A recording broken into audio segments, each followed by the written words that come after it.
And to kind of take it back, so we've kind of talked about what an individual technicians on the company and kind of doing that. When do you introduce them?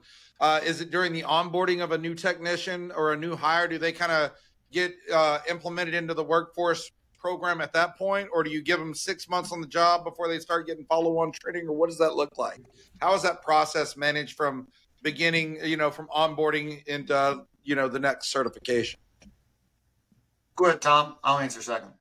Okay. We will try to tackle it right at the onboarding level when they're coming in. Now, part of that is at what level are we bringing them in? So if we're bringing them in, like let's say as like a NETA level 1 or whatever, I will go ahead and assign them some base theory related courses and everything. But I'll try to reach out to them and say, okay, you're going to be taking some basic theory, or you're going to be learning about capacitors and inductors, reactive elements, and so forth. At first, it's going to be like, oh, come on, man, is this tech school all over again or whatever? But, I'll try to explain to them that there's a method to the madness, because have you ever used a megometer or a device like this? When you get out into the field, there's going to be things that over the next couple of days, when or weeks or months, when you're out there in the field, I want to plant these seeds, and then I want you observing, as you're using the equipment and you're doing different routines and everything, what is happening. Like for instance, dealing with capacitive elements, capacitive charging currents, polarization currents, and so forth. Once they plant that seed and then they've used the megometer and everything, I'll bring them back into, whether it's like in a session like this or whatever, I'll be like, all right, so what did you observe? When you push that test button, what happened to the reading over the first minute or so? Oh, it started to increase in insulation resistance value. I said, yeah. Now, what was your observation of that? Insulation gets healthier the longer voltage is applied to it, or does it go deeper than that? And then we're like, that was that charging current that you were talking about and that polarization that you were talking about during that, my first week orientation type of thing. So we'll try to hit them early with some of the foundational, but then really rely on getting out there in the field so you see it in a real practical sense. When we talk about tan delta testing, and okay, we've got your charging current leads the resistive current by exactly 90 degrees. So if you have a mixture of the two, it brings your angle down and da-da-da-da. So, okay, if you start to see this, what type of contamination might be there that's pulling more dielectric losses or more losses to the circuit? What other components could be causing? So I like giving them a little bit of that front-end theory to plant the seed and then go out there and observe.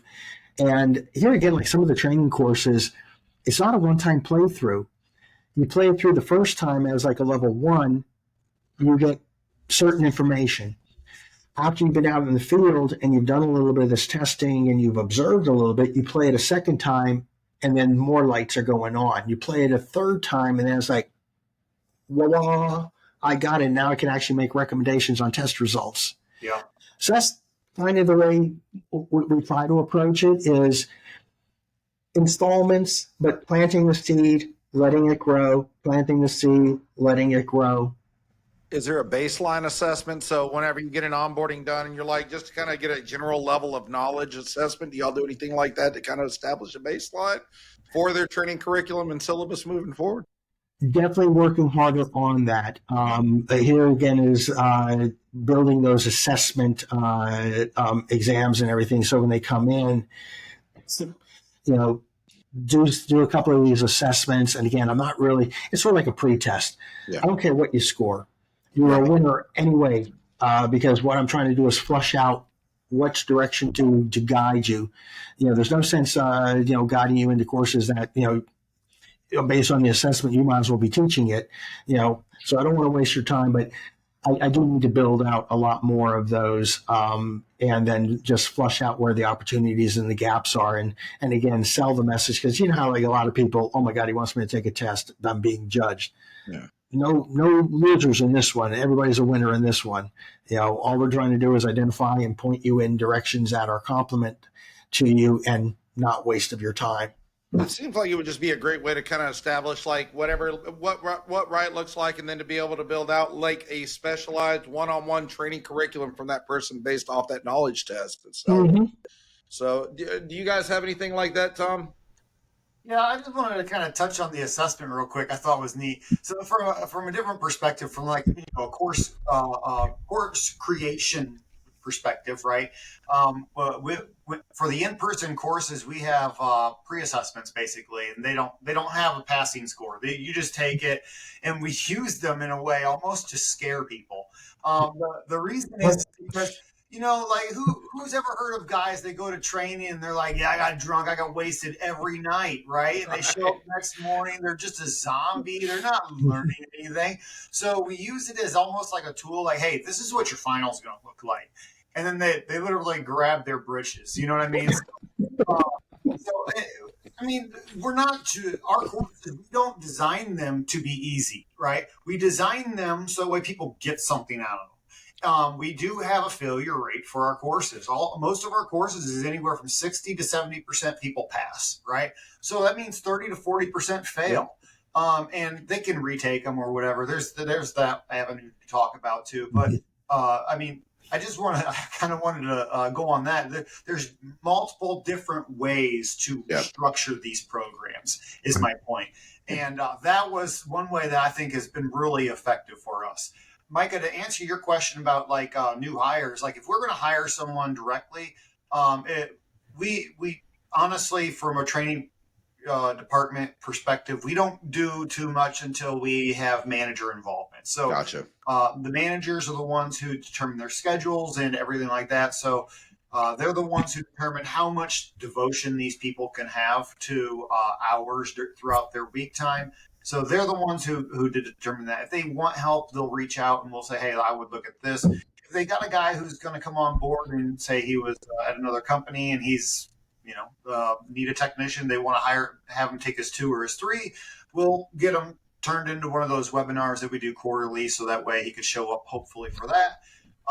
But as far as actual direct involvement, we don't have much. Now we do have a course. I recommend all of our managers, every time we talk once a year, I sit down with all the managers, all the GMs across all the company once a year. And I recommend them, look, if you got anyone who's going to go for the NETA 2 test, I want them to take, this is our intro to substation testing, right?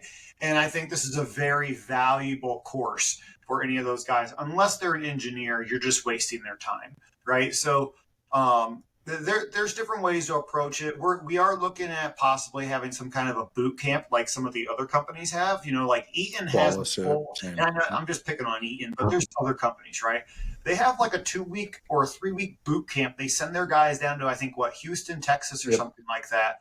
Mm-hmm. And they're down there for weeks. Just, this is our company, right? And I think that is super valuable. But what we thought of is you also have to kind of, before you put that investment in an employee, it's probably really good to vet them and make sure that they're not going to be like, hey, I just did 3 weeks out in the field and I hate this company. I'm leaving, right?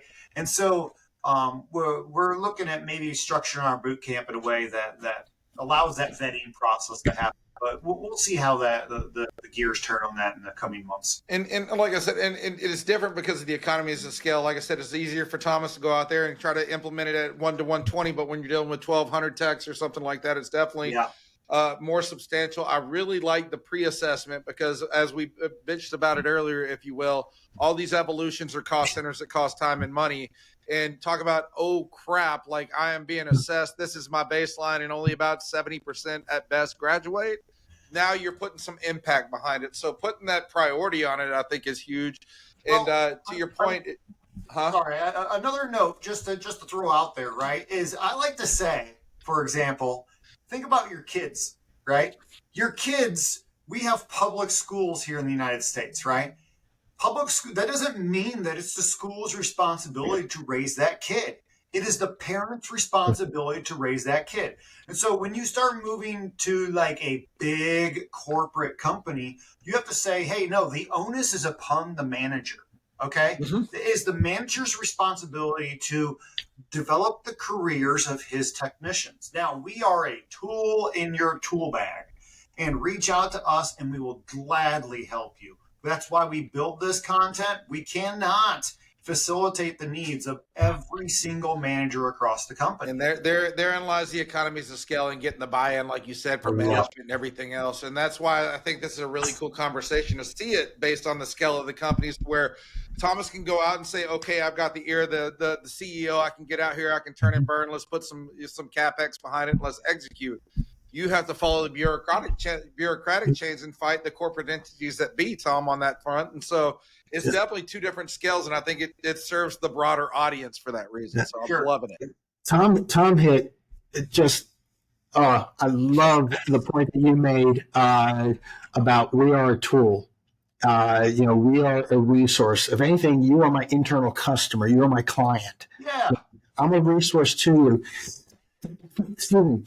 Because I also had that statement at one time that was kind of a little bit of a throwback from production. It's like, well, all you want to do is your virtual, e-learning training classes, and da, da, da, da, da. I'm like, whoa, my apologies. I'm not sure where you got that information. You are my client. You dictate how I train. I can build material. How I execute the material is to my client's need. Now, I don't have the ability to schedule the workers and put them on or off jobs. You do. So you schedule them in for training. You treat training like a job that when you made that commitment, you keep them on that. I mean, if they were already scheduled on this job and this opportunity comes along, you're going to figure out how to fill this opportunity. Treat your training in the same way.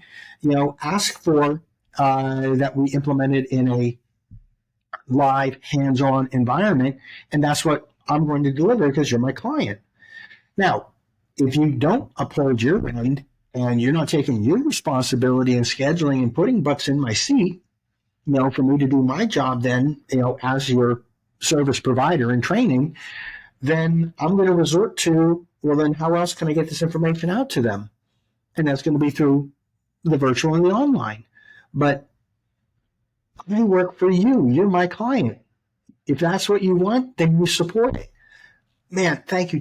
That was beautifully put. You're your tool. Use us accordingly. I got one more to add to this too.